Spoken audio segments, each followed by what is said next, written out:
وما نزل من الحق ولا يكونوا كالذين اوتوا الكتاب من قبل فطال عليهم الامد فقست قلوبهم وكثير منهم فاسقون صدق الله مولانا العظيم ببرکت ان اللہ وملائکتہ یصلون علی النبی یا ایہا الذین آمنوا صلوا علیہ وسلموا تسلیما اللہم صلی علی سیدنا ومولانا محمد معدن الجود والکرم وعلی آلہ واصحابہ وبارک وسلم۔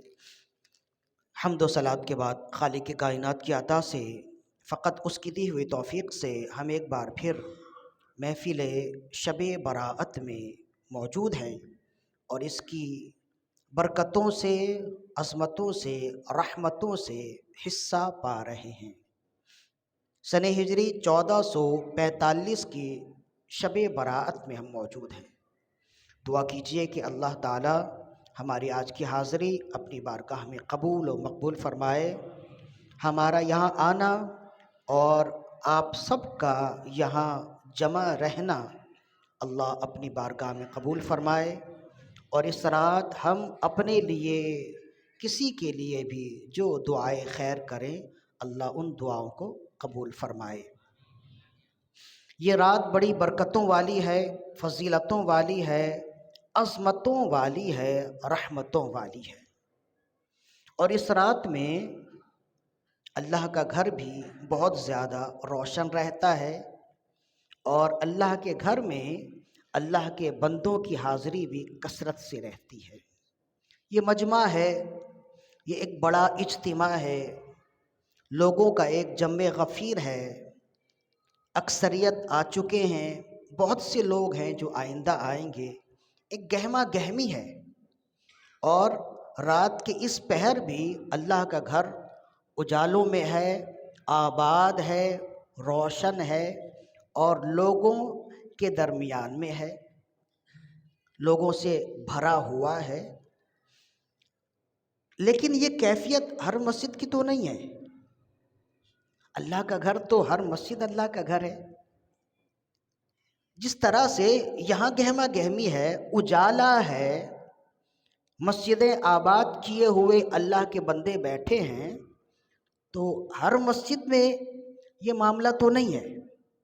ہر مسجد میں اللہ کے بندے تو نہیں بیٹھے ہوئے، تو یہ اس بات پر فخر کیجئے، ناز کیجئے کہ ہمیں ان اکابرین امت نے تعلیم دی ہے، اور انہی تعلیمات کی وجہ سے ہم میں سے ہر ایک تھکا ہوا ہے۔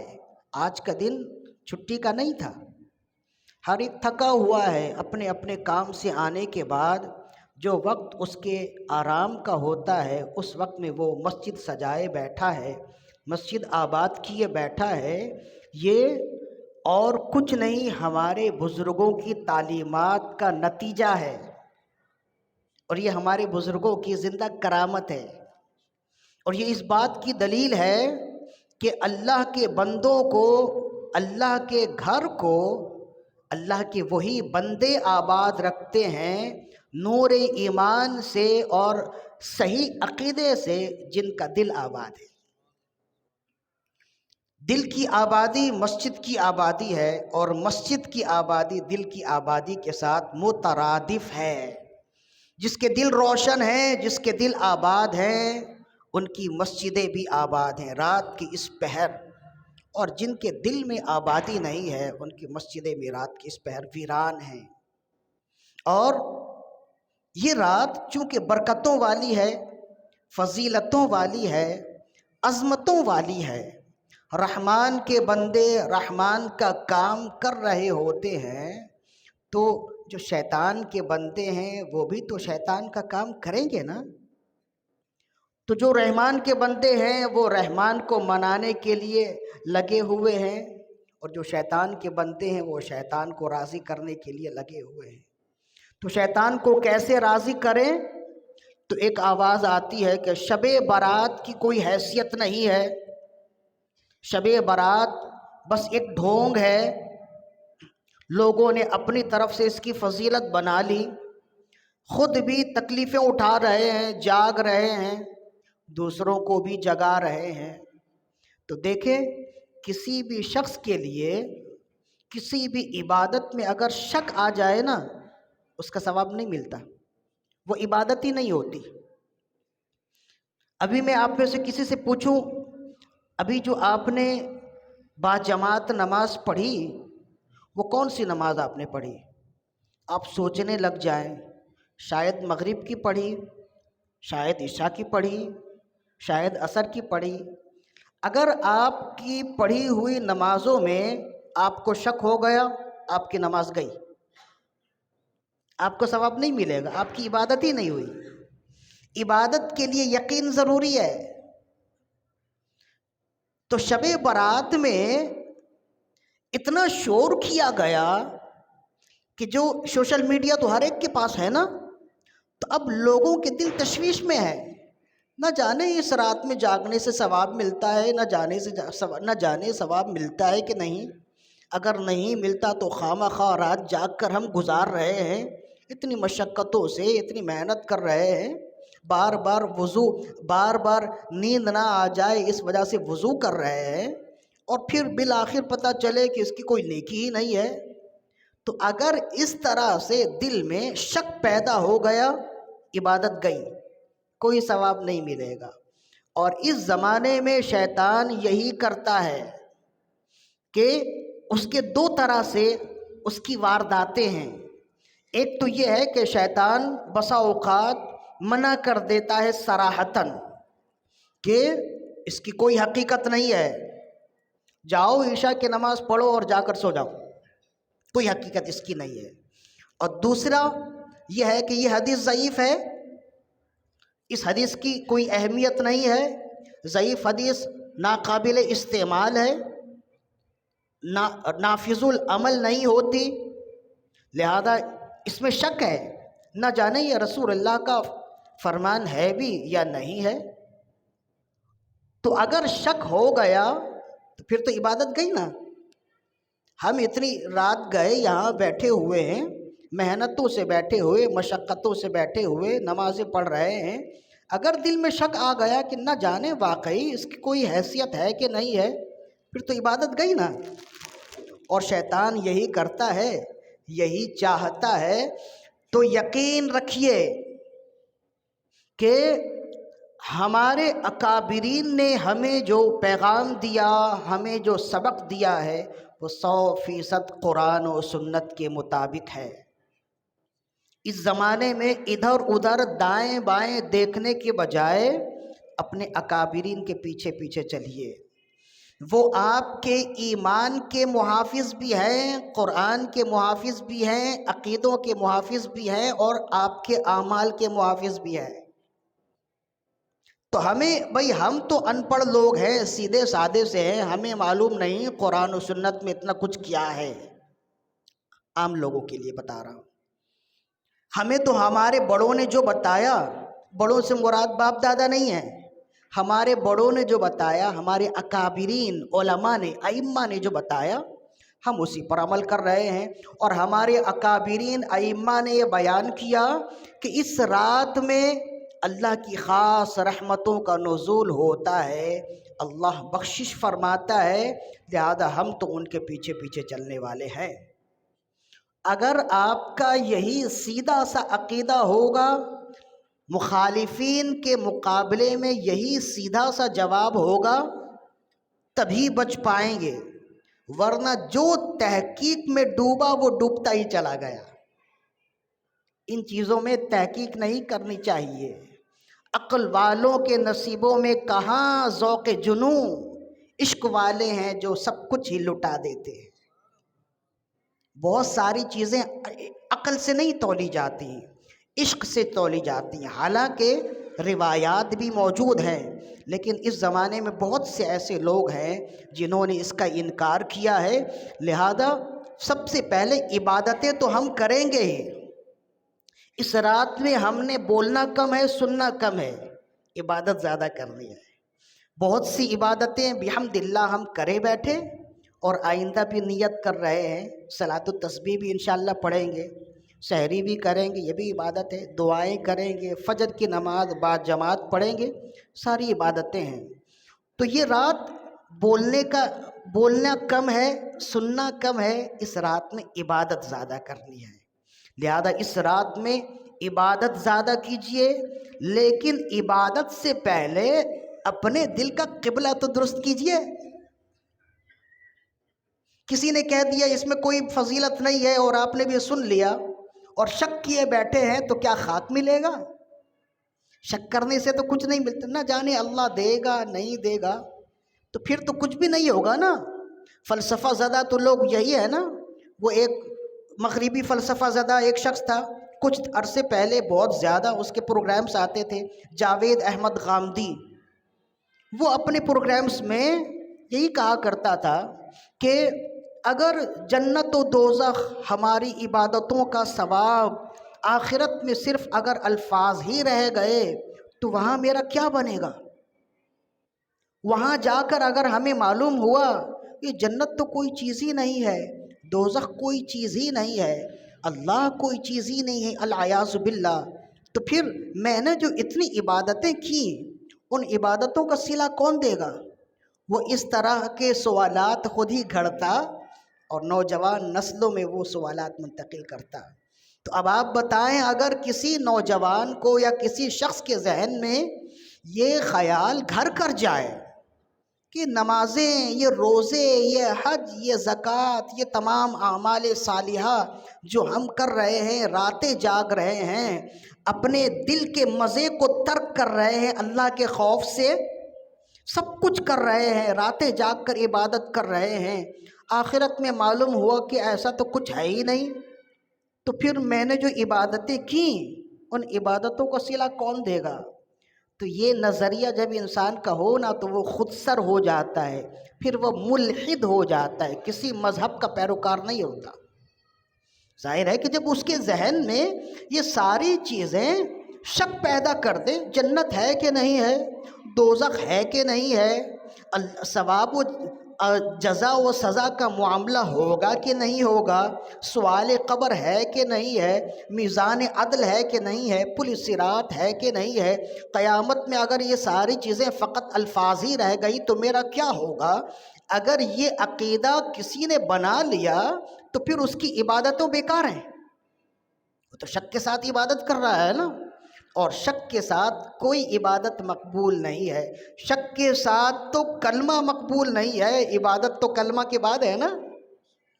کلمہ پڑھتے ہیں تو کیا پڑھتے ہیں؟ اقرارم باللسان و تصدیقم بالقلب، کہ میں اللہ کو ایک مانتا ہوں، محمد رسول اللہ کو اللہ کا نبی اور اس کا بندہ مانتا ہوں، اور اپنی زبان سے اقرار کرتا ہوں اور دل سے اس کی تصدیق کرتا ہوں۔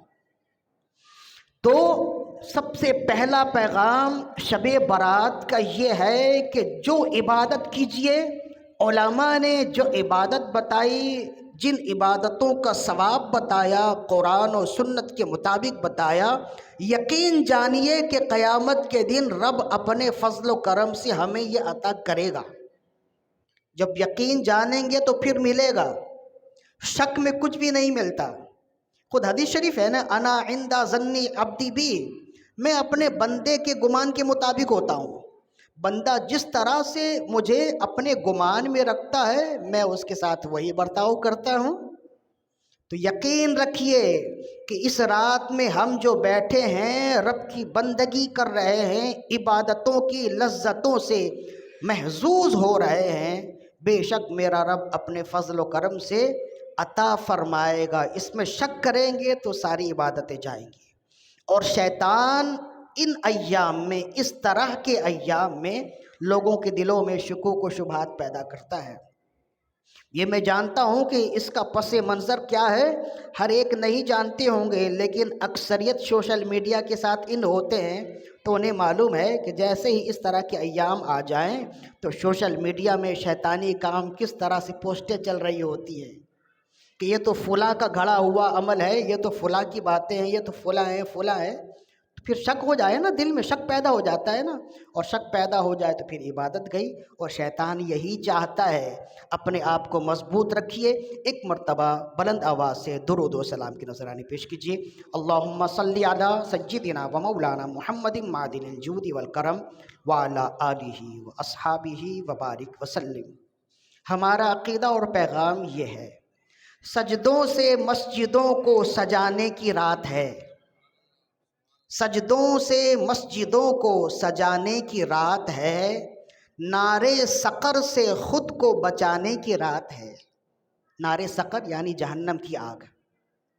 سجدوں سے مسجدوں کو سجانے کی رات ہے، نارے سقر سے خود کو بچانے کی رات ہے۔ سجدے کریں تلاوت قرآن بھی کریں، سجدے کریں تلاوت قرآن بھی کریں، سویا ہوا نصیب جگانے کی رات ہے، سویا ہوا نصیب جگانے کی رات ہے۔ ثابت ہے ماہتاب نبوت کے فعل سے، یعنی رسول اللہ کے عمل سے ثابت ہے، ثابت ہے ماہتاب نبوت کے فعل سے، مومن کی آج قبر پہ جانے کی رات ہے، مومن کی آج قبر پہ جانے کی رات ہے۔ دل کی سیاہی توبہ سے آؤ مٹا لیں ہم، دل کی سیاہی توبہ سے آؤ مٹا لیں ہم، بخشش خدا سے آج کرانے کی رات ہے، بخشش خدا سے آج کرانے کی رات ہے۔ کر کے کنارے اپنے سبھی کام کاج کو، کر کے کنارے اپنے سبھی کام کاج کو، لو خالق جہاں سے لگانے کی رات ہے، لو خالق جہاں سے لگانے کی رات ہے۔ رو رو کے بارگاہ خدائے جہان میں، رو رو کے بارگاہ خدائے جہان میں، بگڑے ہوئے ہر کام بنانے کی رات ہے، بگڑے ہوئے ہر کام بنانے کی رات ہے۔ شاکر تمہاری کشتی تلاطم کی زد میں ہے، شاکر تمہاری کشتی تلاطم کی زد میں ہے، ساحل سے آج اس کو لگانے کی رات ہے، سویا ہوا نصیب جگانے کی رات ہے۔ صلو علی الحبیب اللہم صلی علی سیدنا و مولانا محمد معدن الجود والکرم وعلی آلہ و اصحابہ وبارک وسلم۔ صلاۃ و سلام علیک یا رسول اللہ صلی اللہ علیہ وآلہ وسلم۔ امام حسن البصری رضی اللہ عنہ بہت بڑے تابعی بزرگ گزرے ہیں، اور سینکڑوں صحابہ کرام سے روایت لینے والے اور سینکڑوں صحابہ کرام کی زیارت کرنے والے ہیں۔ کسی ایک صحابی کی زیارت کوئی کر لے تو وہ جنتی ہے۔ حسن بصری بصرہ کے رہنے والے تھے، بصرہ آج بھی شہر ہے، تو وہاں کے رہنے والے تھے تو نام کے آخر میں بصری لگاتے ہیں۔ پہلے زمانے کے لوگ علاقے سے پہچانے جاتے تھے، آج کے لوگ تو سلسلے سے پہچانے جاتے ہیں نا، قادری، رضوی، اشرفی۔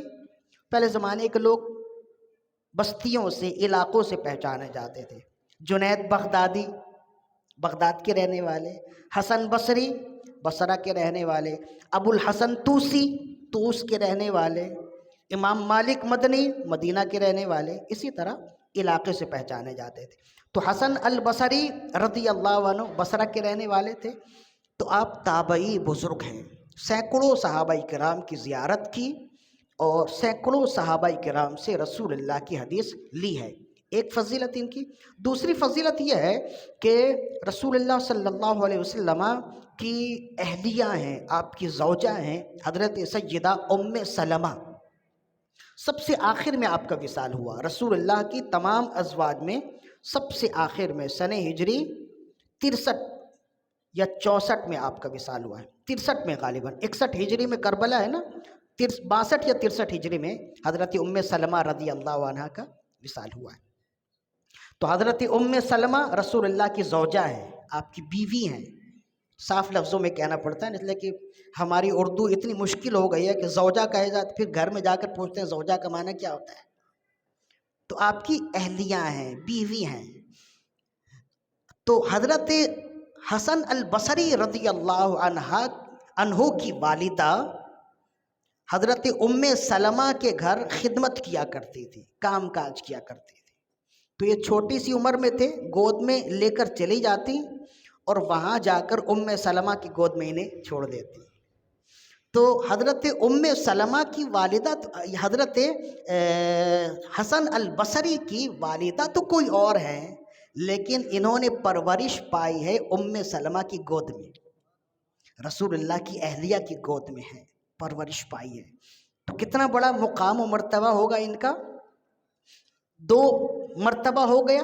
اور تیسرا مقام یہ ہے کہ مولا علی رضی اللہ عنہ سے جو خلافت کا سلسلہ چلا ہے نا، اس لیے کہ سرچشمہ خلافت تو مولا علی ہیں، رسول اللہ نبوت کا سرچشمہ ہیں اور مولا علی خلافت اور ولایت کا سرچشمہ ہے۔ تو مولا علی سے خلافت چلی ہے نا، تو خلافت مولا علی سے 2 طرح سے چلی ہے۔ ایک تو آپ کی اولاد میں چلی ہے، آپ کے خلیفہ امام حسن ہوئے، امام حسن کے خلیفہ امام حسین ہوئے، امام حسین کے خلیفہ ان کے بیٹے زین العابدین ہوئے، پھر ان کے بیٹے ہوئے، پھر ان کے بیٹے ہوئے، آخر تک امام مہدی تک یہ سلسلہ ہوگا۔ تو ایک تو خلافت کا سلسلہ مولا علی کا ان کی اولاد میں ہے، جنہیں کہتے ہیں ائمہ اہل بیت۔ اور دوسری خلافت کا دوسرا سلسلہ خلافت کا جو آپ کی آل کے علاوہ ہے، ان میں مولا علی رضی اللہ عنہ کے سب سے پہلے خلیفہ حسن بصری ہے۔ تو یہ جو سلسلہ چلتے ہیں نا، طریقت کے سلسلے، قادری، چشتی، سہروردی، اشرفی، ان تمام سلسلوں کے بزرگوں کا نام جب آپ دیکھیں گے نا، آگے جا کر یا تو امام زین العابدین سے مولا علی تک پہنچے گا، یا پھر حضرت حسن بصری سے مولا علی تک پہنچے گا۔ یہ مولا علی تک پہنچنے کے لیے 2 ہی راستے ہیں، یعنی سلسلہ طریقت جسے کہتے ہیں، میرا ہاتھ میرے پیر صاحب کے ہاتھ پر، پیر صاحب کا ہاتھ ان کے پیر صاحب کے ہاتھ پر، اسی طرح چلتے چلتے 40واں 41واں 42واں ہاتھ جو ہے نا وہ مولا علی رضی اللہ عنہ تک پہنچتا ہے، اکثر و بیشتر سلسلہ طریقت میں۔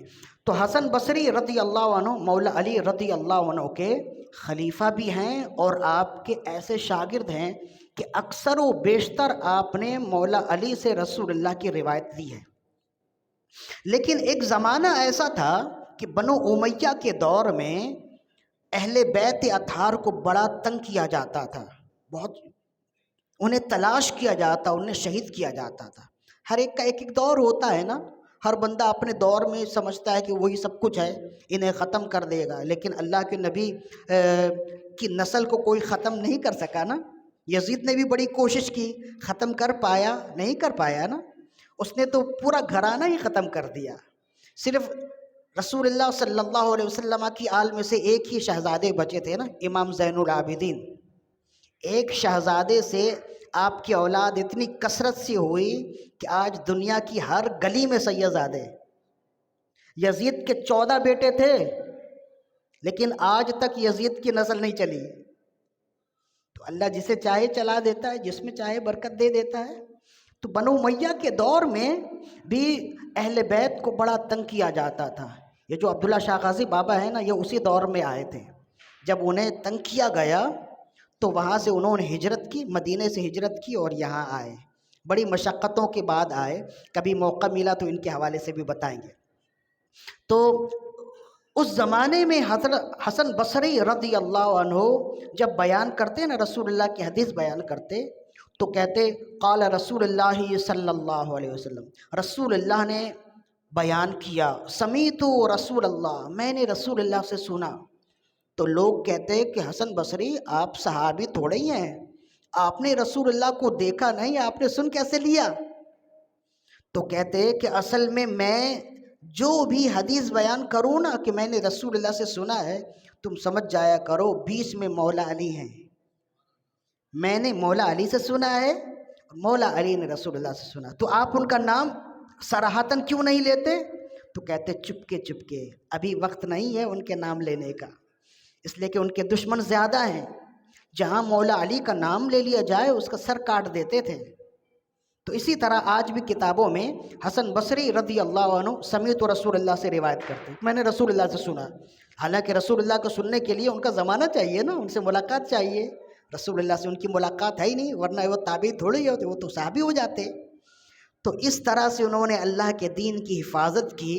تو یہ ہے حسن البصری رضی اللہ عنہ۔ تھوڑا سا میں نے ان کا خاکہ بیان کیا ہے۔ ان کی خدمت سراپا اقدس میں ایک خاتون روتی پیٹتی حاضر ہوئی۔ بڑا مجمع لگا ہوا تھا، شاید اس سے بھی بڑا مجمع ہوگا۔ روتی پیٹتی حاضر ہوئی، عرض کرنے لگی یا سیدی، میری بیٹی کا کچھ عرصہ پہلے انتقال ہوا ہے اور لوگ اسے خواب میں دیکھتے ہیں، میں نے آج تک اسے خواب میں دیکھا نہیں، دل بڑا تڑپتا ہے، ایک مرتبہ خواب میں دیکھ لوں، ایک مرتبہ دیکھ لوں وہ کس حال میں ہے۔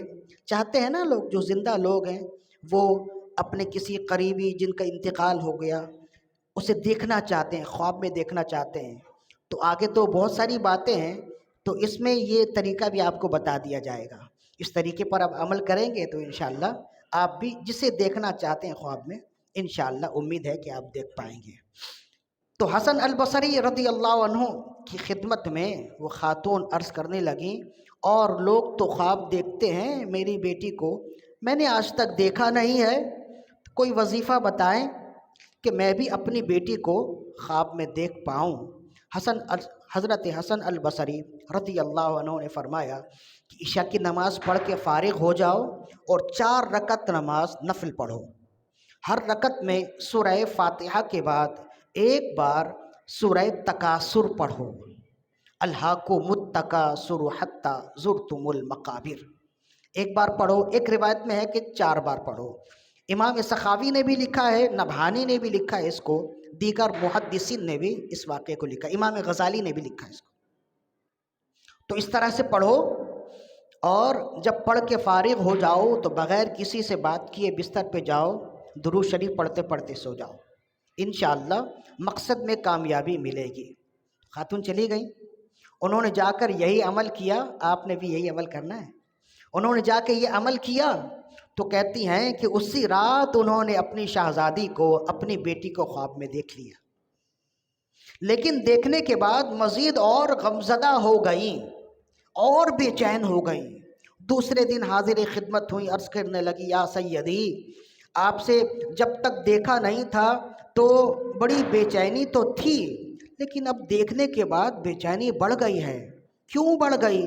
عرض کرنے لگی یا سیدی، جب تک دیکھا نہ تھا حال معلوم نہ تھا، آج جب دیکھا تو اسے بہت بری حال میں دیکھا، اسے میں نے دوزخ میں دیکھا، آگ میں جلتے ہوئے، آگ کا لباس پہنے ہوئے دیکھا، وہ آہوزاری کر رہی تھی، رو رہی تھی، تو اس کا حال دیکھ کر میں تو اور بدحال ہو گئی اور بے چین ہو گئی۔ یا سیدی، اسے یہ کیوں ہوا اور اس سے یہ دور کیسے کیا جائے گا؟ حسن بصری رضی اللہ عنہ نے فرمایا کہ اللہ کی مصلحتیں ہیں، نہ جانے اللہ اس کے کس کام سے ناراض ہوا جس کی وجہ سے یہ سزا مل رہی ہے۔ ہاں، انسان ہونے کی حیثیت سے کچھ نہ کچھ تو ان بندے نے کام کرنا ہے اپنے مرحومین کے لیے۔ ایسا کرو، اس کی طرف سے صدقہ و زکوٰۃ کرتے رہو۔ زکوٰۃ برائیوں کو ٹال دیتا ہے، صدقہ برائیوں کو ٹالتا ہے، لہذا اس سے اسے برکت ملے گی، فائدہ ہوگا۔ تسلی دے دیا بندہ، اور کیا کر سکتا ہے؟ آخرت کے کاموں میں کس کو دخل ہے؟ تو آپ نے اسے تسلی دی، یہ عمل بتایا، پھر وہ خاتون چلی گئی۔ اسی رات حسن البصری رضی اللہ عنہ نے خواب میں جنت دیکھی، اور جنت میں ایک لڑکی کو دیکھی کہ وہ بڑی دوشیزہ ہے اور بڑی خوبصورت ہے، اچھے حال میں ہے، جنت میں ہے تو اچھے ہی حال میں ہوگی۔ آپ نے اسے پہچانا نہیں، تو وہ خاتون، وہ لڑکی آپ کی خدمت میں حاضر ہوئی، عرض کرنے لگی یا سیدی، آپ مجھے پہچانتے ہیں؟ فرمایا میں تو تمہیں پہچانتا نہیں۔ عرض کرنے لگی کہ میں وہی ہوں جن کی والدہ آپ کو خواب میں مجھے دیکھنے کے لیے وظیفہ پوچھنے آئی تھی۔ آپ پہچان گئے؟ اچھا، تم ہی ہو جسے دیکھنے کے لیے تمہاری والدہ نے مجھ سے وظیفہ لیا تھا اور انہوں نے خواب میں دیکھا تھا، لیکن انہوں نے تمہارا جو حال بتایا اور جو میں دیکھ رہا ہوں یہ تو بالکل الگ ہے۔ انہوں نے تو کہا تھا کہ تم دوزخ میں ہو، آگ کا لباس پہنے ہوئے جل رہی ہو، لیکن یہاں تو میں دیکھتا ہوں تم جنت میں ہو، جنت کی نعمتوں میں ہو، خوشحال ہو، رب کی رضا میں ہو۔ تو لڑکی نے عرض کی یا سیدی، کل تک میرا وہی حال تھا جو میری والدہ نے دیکھا، تو آج تمہارا حال کیسے بدل گیا؟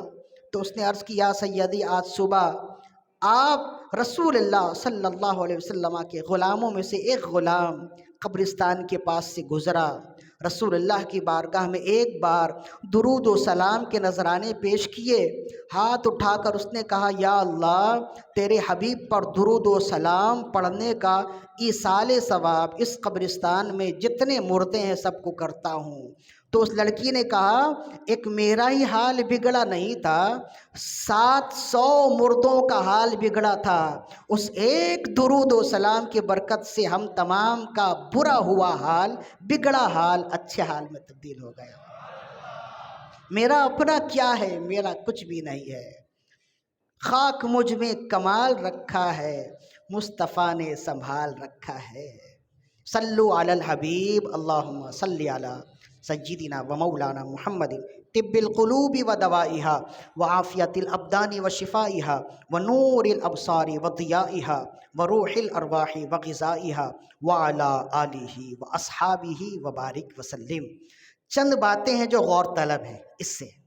ایک تو سب سے پہلی بات تو واضح ہو گئی نا کہ کتنا بڑا وظیفہ ہے جسے ہم ہلکا سمجھتے ہوئے چھوڑ بیٹھے ہیں، درود و سلام کا وظیفہ۔ ایک بار درود شریف پڑھ کے اگر وہ بخش دے تو کہاں سے کہاں تک نیکی جاتی ہے اس کا تصور نہیں کر سکتا کوئی۔ ہم اصل میں نیکی کر سکتے ہیں نا، اس وجہ سے ہمیں اس کی اہمیت معلوم نہیں ہے۔ بالکل ایسے ہی کہ جو بیمار ہو جاتا ہے اسی کو صحت کی اہمیت کا معلوم ہوتا ہے، جو صحیح ہیں انہیں معلوم نہیں ہے اس کی حیثیت کیا ہے، اس کی اہمیت کیا ہے۔ اللہ اکبر، جن کے گردے خراب ہیں، جو ڈائلیسس کرا رہے ہیں، ان سے پوچھیں گردے کیا چیز ہیں، کتنی بڑی نعمت ہے۔ زندگی بھر دل بھر کے وہ ٹھنڈا پانی نہیں پی سکتے، ڈاکٹر منع کر دیتے ہیں نا، کم پانی پینا ہے، تھوڑا پینا ہے، زیادہ نہیں پینا۔ ہر ہفتے ان کی رگوں سے خون سے پانی نکالا جاتا ہے، اللہ محفوظ رکھے ہر ایک کو۔ تو جو مریض ہے نا انہیں پتہ چلتا ہے کہ صحت کیا چیز ہے۔ ایسے ہی جو زندہ ہیں انہیں ثواب کی حیثیت معلوم نہیں ہے۔ ابو قلابہ فرماتے ہیں قبرستان گیا اور وہیں جا کر نفل پڑھ کے میں سو گیا تو قبر والا مجھ سے کہنے لگا تمہیں مبارک ہو، تم ہم ہر ہفتے حج کرتے ہو، ہم تو حج بھی نہیں کر سکتے، اور ہمیں اگر دنیا میں جا کر 2 رکعت نماز پڑھنا مل جائے تو ہمارے لیے سب سے بڑی خوشی کی بات ہوگی۔ تو عرض کرنے لگے آپ نے 2 رکعت نماز پڑھی تھی؟ تو وہ قبر والا کہنے لگا آپ نے جو 2 رکعت نماز پڑھی ہے نا، اگر یہ 2 رکعت نماز پڑھنا ہمیں مل جائے نا تو ہمیں اس سے بڑھ کر اور کوئی نعمت نہیں چاہیے۔ پھر اس نے کہا کہ آپ عبادت کرتے ہیں لیکن اس کے اجر سے واقف نہیں ہے، ہم عبادتوں کا اجر یہاں دیکھتے ہیں لیکن عبادت نہیں کر سکتے۔ تم ہر ہفتے حج کرتے ہو؟ انہوں نے کہا میں ہر ہفتے تو حج نہیں کرتا۔ فرمایا یہ جو تم جمعے کے دن نماز پڑھنے جاتے ہو نا، یہ ہر ہفتے حج کرتے ہو۔ تو اصل میں ہم تو ان چیزوں سے غافل ہیں نا، اس کی اہمیت معلوم نہیں ہے۔ تو سب سے پہلا اس سے فائدہ ملا، درود و سلام کی کثرت کیا کیجیے، ہمیشہ چلتے پھرتے درود و سلام پڑھیے، اور پھر اس کی برکتیں آپ کی ذات میں، آپ کے گھروں میں کیسے آتی ہیں پھر وہ اس کا اندازہ اور اس کا مشاہدہ آپ خود ہی کر لیں گے۔ ایک بات ہو گئی۔ دوسری بات یہ ہے کہ وہ خاتون آئیں اور انہوں نے حضرت حسن بصری، کوئی معمولی آدمی تو نہیں ہے نا، میں نے پہلے ہی ان کا اسٹیٹس بتا دیا نا کہ کیا چیز ہے۔ تو وہ خاتون آئیں اور آ کے انہوں نے ان سے پوچھا، اور حضرت حسن بصری رضی اللہ عنہ نے اس کو وظیفہ بھی بتا دیا، اور اس وظیفے سے انہیں فائدہ بھی ہو گیا۔ ہم میں کہ اگر کوئی جا کر حسن بصری کے پاس جا کر اگر پوچھتا نا اور حسن بصری اسے یہ وظیفہ بتاتے، سب سے پہلے وہ یہ پوچھتا قرآن میں کہاں لکھا ہے، حدیث میں کہاں لکھا ہے، سب سے پہلے وہ یہ پوچھتا۔ ہمارے یہاں یہ بیماری چل رہی ہے، کسی کو